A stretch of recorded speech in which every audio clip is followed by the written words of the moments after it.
Honestly, Sarah, it's just sad. A woman your age, all on your own, with a child. We were so hoping you'd have found someone by now. This whole wedding is meant to be about new beginnings, you know? It feels a bit like a reminder of what you have. The words, delivered with a saccharine smile that didn't quite reach her eyes, landed like tiny shards of ice against my skin. It was my sister, Chloe, at her own engagement party, surrounded by a sea of smiling faces, and she'd chosen this moment, this public forum, to deliver her judgment. The air in the room seemed to thicken, the laughter of other guests fading into a distant hum. My own smile, pasted on for the occasion, felt brittle. I'd spent the last 10 years building a life for myself and my son, Liam, a life that was full, challenging, and, yes, independent.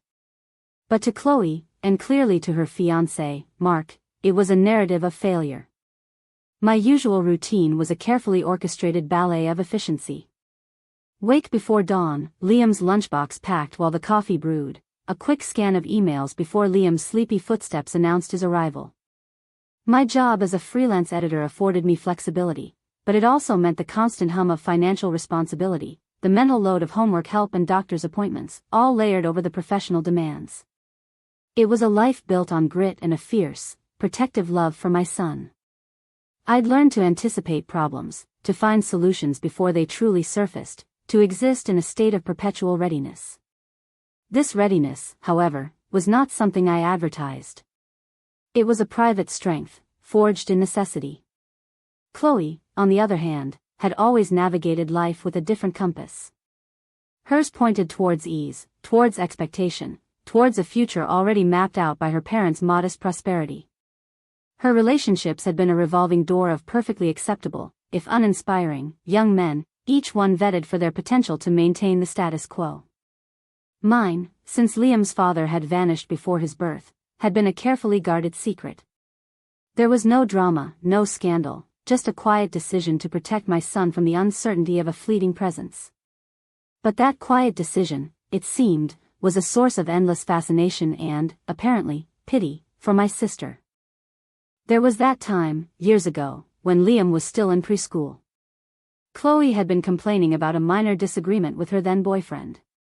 "It's just so hard," she'd sighed dramatically, perched on my sofa, a glass of expensive wine in her hand. "Men are so complicated. You have to really work at it, you know? Make them feel appreciated. Like, I was thinking of just doing his laundry for him next week, even though he's always leaving his socks everywhere. It's all about the little things."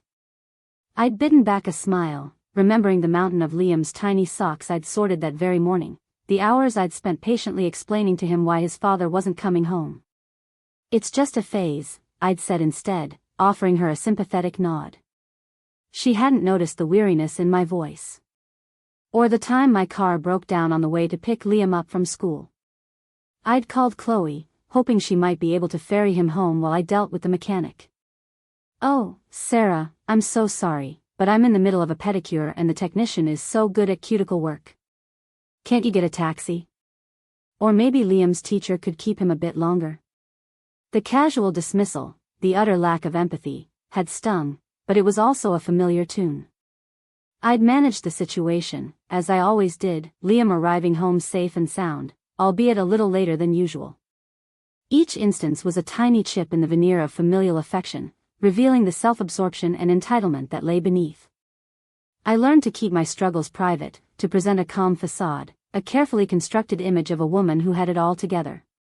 The cost of that construction, however, was a growing weariness, a deep-seated knowledge that the people closest to me often saw me not as a person with her own battles, but as a project, a cautionary tale, or simply, an inconvenience. The engagement party was supposed to be a celebration. Chloe, resplendent in a blush pink dress, beamed as guests mingled. Mark, her fiancé, a man who exuded an air of effortless superiority, stood by her side, his arm possessively around her waist. He'd always struck me as someone who collected people, assessing their utility and social standing with a quick glance. He'd met Liam a handful of times, always with a perfunctory pat on the head and a dismissive, bright kid. I'd seen the way he looked at me, a flicker of something akin to disdain, quickly masked by a polite smile. And then it happened. As I reached for a glass of champagne, Chloe's voice boomed, amplified by the acoustics of the crowded room. "Oh, Sarah, darling, don't you worry about finding someone to help you with Liam's school trips. Mark and I will be sure to set aside some time, won't we, Mark? We're just so relieved you'll have adult supervision at these things, eventually." A hush fell over the immediate vicinity. Faces turned towards us, a mixture of curiosity and discomfort. Chloe's smile widened, a predatory gleam in her eyes. Mark chuckled, a low, condescending sound. "Yes, well, it's important for the lad to have a stable environment," he added, his gaze sweeping over me as if I were a piece of unfortunate furniture. The weight of their judgment settled on me, heavy and suffocating. It wasn't just the insult, it was the public spectacle, the casual cruelty delivered with such unvarnished arrogance. In that moment, surrounded by people who mattered to Chloe, I was reduced to a single, demeaning descriptor, the single mom who needed saving. The champagne in my hands suddenly felt cold, inert. The joyous music seemed to mock me. I saw Liam's face in my mind, his bright eyes, his unwavering trust. He deserved better than to be a punchline, a symbol of my perceived inadequacy. A slow, cold anger began to spread through me, not the hot, explosive kind, but a deep, simmering resolve. The carefully constructed facade of handling it began to crack, not from the outside, but from within. This wasn't just about Chloe's insensitivity, it was about Mark's disdain, and the blatant disrespect they both showed to me and, by extension, to Liam. The air, which had felt thick with judgment, now felt charged with a different kind of energy. I met Chloe's gaze, and for the first time, I didn't flinch. The drive home was silent, the carefully curated playlist of upbeat pop music turned off. Liam, oblivious to the social skirmish, was asleep in his car seat, his breathing soft and regular. I watched him, his small hand curled around the strap of his backpack. The injustice of Chloe's words, of Mark's sneer, churned within me, but it was not the kind of churning that led to tears or shouting. It was a methodical reordering of priorities, a surgical dismantling of assumptions. I parked the car in the garage, the familiar scent of oil and damp concrete a grounding force. I carried Liam upstairs, tucking him into bed, his face peaceful in the dim light. Then, I went to my study.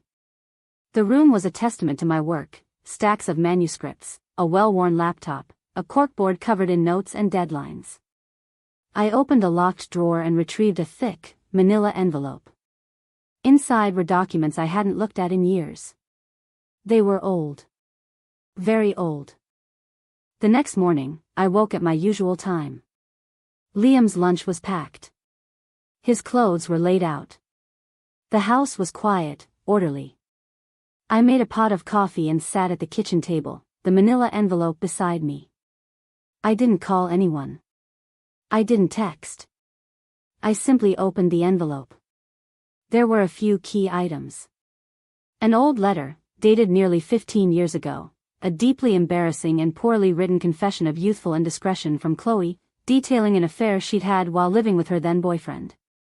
It was the kind of thing she'd sworn would never see the light of day, a relic of a more foolish time. Tucked within it was a faded photograph. It was of Chloe and her ex, not a current boyfriend, but one from much further back, taken at a rather raucous party.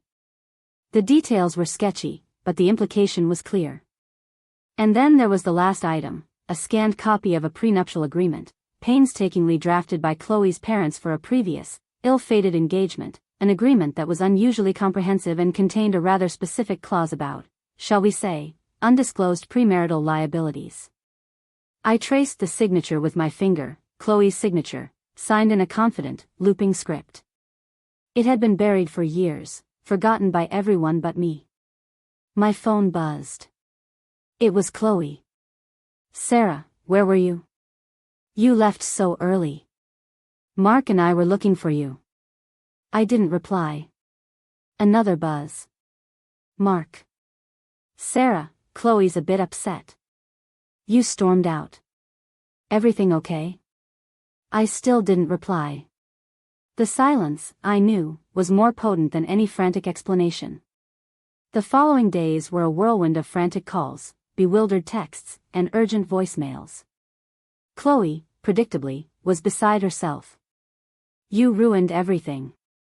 You're so selfish," she wailed down the phone, her voice cracking with indignant fury. "Mark's parents are furious. They think I'm some kind of joke." Her flying monkeys, a motley crew of concerned aunts and well-meaning but easily swayed cousins, began to deploy. "Sarah, darling, you must have had a reason," Aunt Carol chirped, her voice laced with thinly veiled accusation. "Chloe's been under so much stress, you know. Weddings are so taxing." I listened, my replies concise and devoid of emotion. "I made my decisions," was my standard response. Mark, surprisingly, was quieter. His usual bluster seemed to have evaporated. He sent a curt email, demanding to know what I'd said to Chloe, his tone shifting from arrogance to a desperate need for damage control. The prenuptial agreement, once a forgotten relic, had become a very real threat. Chloe's parents, always eager to avoid scandal, had demanded an explanation. When Chloe, cornered and desperate, tried to deny the authenticity of the confession, the photograph, the sheer weight of accumulated history became too much. The secret bond I'd held, the one I'd nurtured in the quiet of my own life, had become a weapon, not of destruction, but of revelation. The foundations of her carefully constructed narrative, built on a lie of effortless perfection and societal approval, began to crumble. She had mocked my perceived shortcomings, and in doing so, had exposed her own. The social consequences were swift. Mark, a man who valued image above all else, found his carefully curated reputation tarnished by association.